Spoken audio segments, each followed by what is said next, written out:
سلام سلام ቤተሰብ ሰላም ኣምላክ ምሳኹም ይኹን ተኸታተልቲ ልቢ ኣብ ክልተ ዓለም እቶም ሰለስተ መናእሰይ ሰላም ዮርዳኖስ ዮናታን ካብ ዝሓለፈ ክፋል ሰላም ኣባዬ እንታይ ኮይንኩም ፖሊስ ደኣ ንምንታይ በለት በድንጋጼ ዝተመልኦ ድምፂ ኣብዚ እናቋሪጥና ነርና ራብዓይ ክፋል ልቢ ኣብ ክልተ ዓለም ኣቦ ሰላም ብሕርቃንን ብጓህን ተደባሊቑ ሰላመይ እቲ ዮናታን ዝበሃል ወዲ ለሞ ምሸት ናብዚ ገዛ መፂኡ ምስ መሓዝቱ ኮይኑ ዓብይ ረበሻ ኣልዒሉ ንዓኺ ደልዩ ምስ ሰኣነኪ ኣብ ልዕሊ እዛ ስድራ ቤት ዘይተፀረፈ ፀርፊ የለን ልዕሊ ኩሉ ድማ ኣብቲ ድኳና ዘሎ ንብረት ኩሉ ሰባበርዎ በልዋ ሰላም ሰንቢዳ ኣብ መሬት ተደፍአት ኣይኾንን ኣነ ካብኡ ተገላጊለ ክመፅእ ከለኹስ ንሱ ናብዚ መፅዩ ኖ ከምዚማ ኣይኸውንን እናበለት ክትሓስብ ጀመረት መሊሱ ድማ ዮናታን እቲ ፈቃር ዝመስል ዝነበረ ገፁ ተቐይሩ ናብ ሕነ ምፍዳይ መንፈስ ሒዝዎ ከም ዝመፀ ተረድኣ ፖሊስ ሰላም እቲ መንእሰይ ኣብዚ ገዛ መፅዩ ሰላም ንዓይ ጠሊማ ናብ ካሊእ ወዲ ኸይዳ እያ እዚ ገዛ ክቃፀል ኣለዎ እናበለ ይዛረብ ነይሩ ሕጂ ብገበን ንደልዮ ኣለና ኣበይ ከም ዝኸደ ትፈልጡ ዶ በላ ሰላም ክትዛረብ ኣይከኣለትን ንባዓታ ጥራይ ይፈስስ ነበረ ዮርዳኖስን ኤፍሬምን ብድሕሪኣ ፀንሑ ኤፍሬም ቀሪቡ ንኣቦኣ ኣጽናዕንዖም ኤፍሬም ኣቦዬ ኣይትጨነቑ እግዚአብሔር ምስ ሰላም እዩ እዚ ዝመፀ ፈተና ንበረከት እዩ እቲ ዝጠፍአ ንብረት ክትካእ ይኽእል እዩ ሰላም ግን ካብቲ ዝነበረቶ ናይ ነፍሲ መፈንጠራ ሙጣኣ ዓብይ ዓወት እዩ በሎም ሰላም ናብ ክፍላ ኣትያ ተደፍአት ብውሽጣ ኦ ጎይታ ስለምንታይ እዩ እዚ ኩሉ ዝኸውን ዘሎ ንዓኻ ስለ ዝመረፅኩ ስድራ ቤተይ ክሰቃይ ኣለዎ ዶ እናበለት ትማጎት ነበረት ኣብዚ ቅፅበት ግን ሓደ ነገር ዘከረት ኤፍሬም ኣብቲ ትምህርቱ ዝበሎ እቲ ንብረት ዝኸውን መንገዲ ፀቢብ እዩ ዝብል ቃል እዩ ዝነበረ ካብቲ ግዜ እቲ ጀሚሩ ናይ ሰላም ህይወት ናይ ቃልሲ ኾነ ዮናታን ኣይዓረፈን ብቴሌፎን እናደወለ ክስካብ ዘይረኸብኩኺ ሰላም ኣይበክን እየ እናበለ የፈራርሓ ነበረ ሰላም ግን ፀኒዓ መዓልታዊ ምስ ዮርዳኖስ ኮይና ናብ ቤተ ክርስቲያንን ትኸይድ ምስ ኤፍሬም ድማ ብቓል ኣምላኽ ትነጥ ነበረት ሓደ መዓልቲ ሰላም ካብ ስራሓ ክትወፅእ ከላ ዮናታን ምስ መኪንኡ መንገዲ ዓገታ ገፁ ኣዝዩ ተቐይሩ ነበረ ዕንቱ ድማ ደም መሲለን ነበራ ዮናታን ሰላም እዚ ሕጂ ትገብርዮ ዘለኺ ቅድስና መወዳትኡ ክሪኦ እየ ምስቲ መምህር ዝበሃል ኤፍሬም ክትከደ ከለኺ ሪእኪ ኣለኹ ሕዚ ምረፂ ወይ ናብቲ ዝነበርናዮ ናይ ሕጉስ ህይወት መፂ ወይ ድማ ንኤፍሬም ህይወቱ ኣብ ሓደጋ ትመስዮ በላ። ሰላም ብትብዓት ጠመተቶ። ዮናታን ንዓይ ክትፈራርሕኒ ትኽእል ኢኻ፣ ንኤፍሬም ግን ኣይትኽእሎን ኢኻ። ንሱ ናይ እግዚኣብሔር ሰብ እዩ፣ ህይወተይ ድማ ኣብ ኢድካ ኣይኮነትን ባለቶ። ዮናታን እናሰሓቐ ክንሪኦ ኢና ኢሉ መኪንኡ ኣልዒሉ ብፍጥነት ከደ። ሰላም ብፍርሒ እናተንቀጥቀጠት ናብ ዮርዳኖስ ደወለት። ክልቲአን ኮይነን ናብ ኤፍሬም ከዳ። ኤፍሬም ግና ኣይሰንበደን። ብህድኣት ሰላመይ ጸሎት ጥራሕ እዩ መፍትሒ፣ እቲ ኣብ ውሽጥና ዘሎ ካብ ዓለም ዘሎ ይዓቢ እዩ በላ። እቲ ፈተና ግን ይቕጽል ነበረ። ዮናታን ኤፍሬም ንምጥቃዕ ዝተፈላለየ ተንኮላት ይፍሕስ ነበረ። ኣብቲ ማሕበር እውን ሰላምን ኤፍሬምን ዘይግባር ርክብ ኣለዎም ዝብል ናይ ሓሶት ወረታት ክዝርግሕ ጀመረ። ሰላም ዳግማይ ተጨነቐት። ስማ ክጠፍእ፣ ናይ ኤፍሬም ክብርን ኣገልግሎቱን ክድፈር ክትሪኦ ከላ ልባ ተሰበረ። ሓደ ሰንበት ኣብ ቤተ ክርስቲያን ዓብዪ ጉባኤ ነበረ።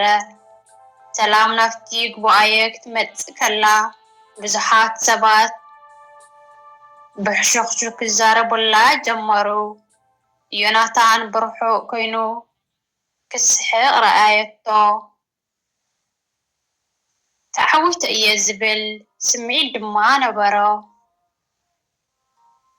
ሰላም ክትወፅእ ክትብል ከላ ኤፍሬም ናብ መድረኽ ወፀ። ኩሉ ሰብ ድማ ጸጥ በለ። ኤፍሬም ሎሚ ብዛዕባ ሓደ ዓብዪ ምስጢር ክነግረኩም እየ። ሓቂ ማሕዝ እያ ትዕወት? ሓሶት ዓብዪ መሲሉ ክመጽእ ከሎ ዶ ወይስ እምነት ክትፍተን ከላ በሎም። ሰላም ድማ ጠጠው ኢላ ክትሰምዕ ጀመረት። ኣብቲ ግዜ እቲ ግን ሓደ ዘይተጸበየቶ ነገር ኮነ። ናይ ዮናታን መሓዛ ዝነበረ ብጣዕሚ ተጸጊሙን ሓሚሙን ዝነበረ ወዲ ናብቲ ጉባኤ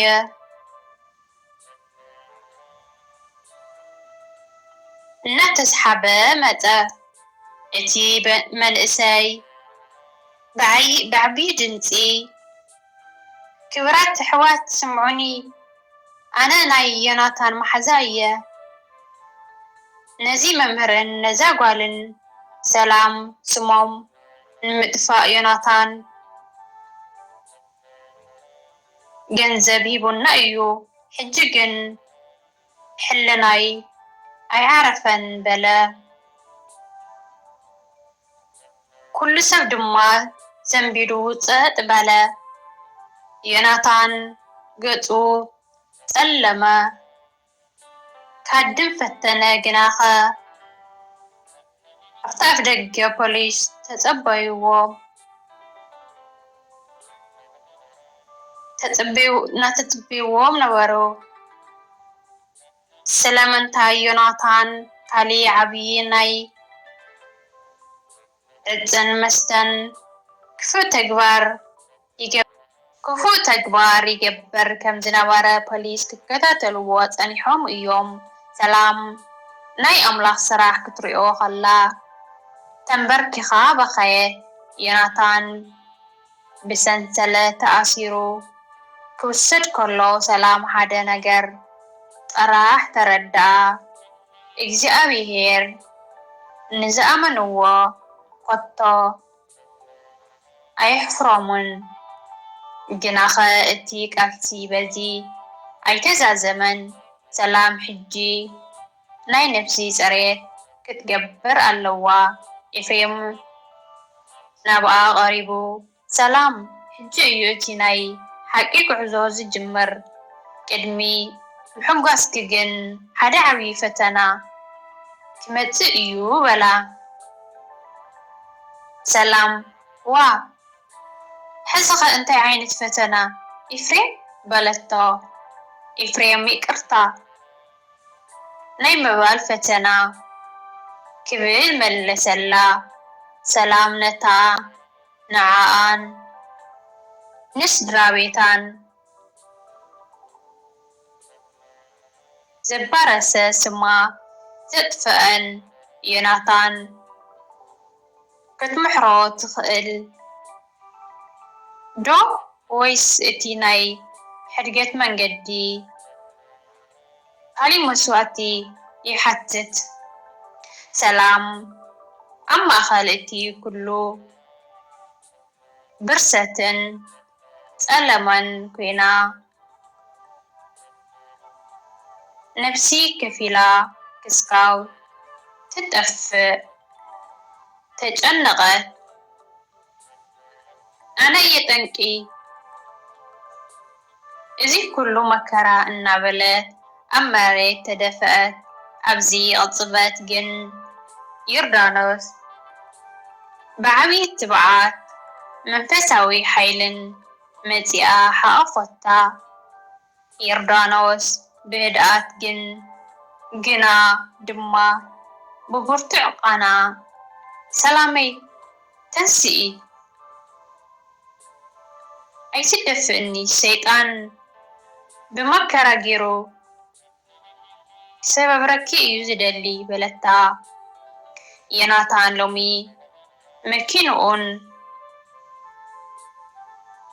ንብረትኩምን ሰይሩ ይኸውን። ግናኸ እምነትኪ ክሰብሮ ኣይትፍቀድሉ።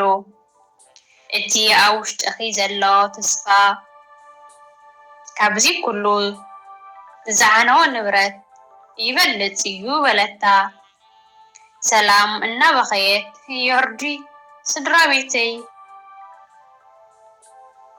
ከይተረፉት ተጸጊሞም ዮናታን እኮ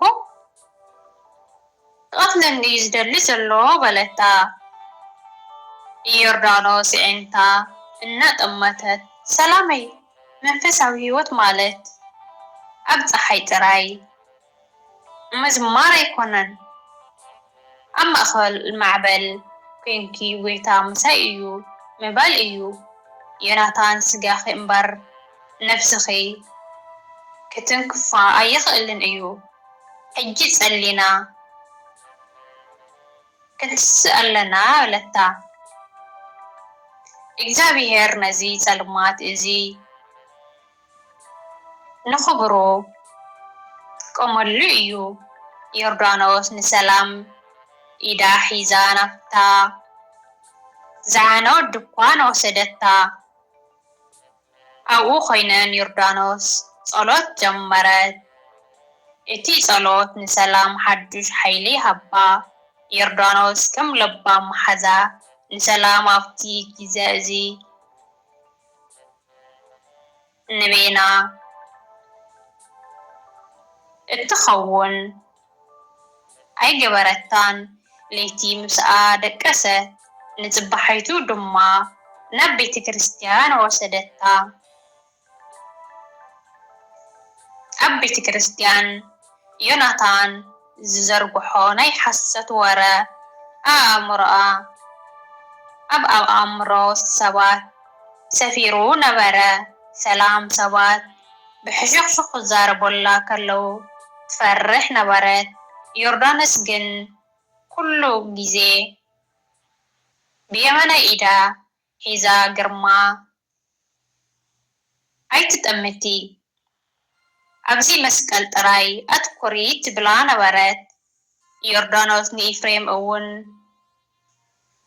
ከይተረፈ ኣብቲ ናይ ጸሎት ሰዓት ኣታባብዕቶ። መምህር ኢፍሬም እቲ ቃል ተዛረአሉ ልቢ ይፍተን ኣሎ። ሎሚ ሰላም ትብዓት ክትረክብ ትምህርትኻ ሓይሊ ክኾና ኣለዎ ኢላ ተዛረበቶ። ልክዕ ኢፍሬም ትምህርቲ ክህብ ክጅመር ከሎ እቲ ናይ ዮናታን መሓዛ ዝነበረ መንእሰይ ብሕማም ተደሪኹ ናብዚ ጉባኤ መፀ። እቲ መንእሰይ እዚ ዮናታን ዝገበሮ ኩሉ ተንኮል ከመይ ገይሩ ንሰላም ከጥቃዓ ከም ዝሓሰበ ከምኡ እውን ነቲ ድኳን ዘዕነዎ ባዕሉ ዮናታን ምዃኑ ኣብቲ ቅድሚ ኩሉ ሰብ መስከረ። ሰላም ሰንቢዳ ንዮርዳኖስ ጠመተታ። ዮርዳኖስ ብፍሽኽታ ርኢኽዶ እግዚኣብሔር ባዕሉ እዩ ዝዋጋእ፣ ንሕና ግን ጥራይ ንሰቅጥ በለታ። ኣብቲ ቅጽበት ፖሊስ ንዮናታን ብሰንሰለት ኣሲሮም ካብቲ ከባቢ ከርሕቕዎ ከለዉ ሰላም ብሓደ ወገን ሃንደበት ክትድንግፀሉ ጀመረት። ግናኸ ዮርዳኖስ ኣስጥም ኣቢላ ሓዘታ። ዮርዳኖስ ሰላም ሕጂ እዩ እቲ ጥንቃቐ ዘድልየኪ። ሰይጣን ብሕጂ እውን ብናይ ሓሶት ድንጋፀ ገይሩ ክመሰኪ ክፅዕር እዩ። ዮናታን ሕጂ ዘድልዮ መቕፃዕቲ ጥራይ ዘይኮነስ ናይ ነፍሲ ንስሓ እዩ። ንስኸ ግን ኣብዚ መንፈጠራ እዚ ተላቒቕኪ ኣለኺ። ሕጂ መንገዲ ቅድስናኺ ብትብዓት ቀፅሊ በለታ። ሰላም ካብቲ መከራ ወፂኣ ምስ ዮርዳኖስ ኢፍሬምን ኮይና ካብ ገዝኣ ክትምለስ ከላ ልባ ብሰላም ተመልአ። ግናኸ ናብ ኣፍ ደገ ገዝኣ ምስ በፅሐት ሓደ ዓብዪ ወረቀታት ኣብ ማዕፆ ተለጢፉ ፀንሓ። እቲ ወረቀት ካብ ቤት ፍርዲ ዝመፀ ኮይኑ ስድራ ቤት ሰላም ብሰንኪ ዮናታን ዝበፅሖም ኪሳራ ዝብል ነበረ። ይቕፅል 5 ክፋል ማለት እዩ። እስካብ 5 ክፋል ንመፅእ ድማ ሰሰ እናዩ ንዓኹ ሓላለተይ እና ሸር ላይክ ሰብስክራይብ ኣይትረስዑ። ናብ ኩሉ ንቐፅእ ድማ ሸር ነገርኩም ኣተባብዕ ማለት እዩ። ምትዋእኹም ርኢትኹምን ኣይፈለየኒ ኣሰናይ ቅነት ሓላት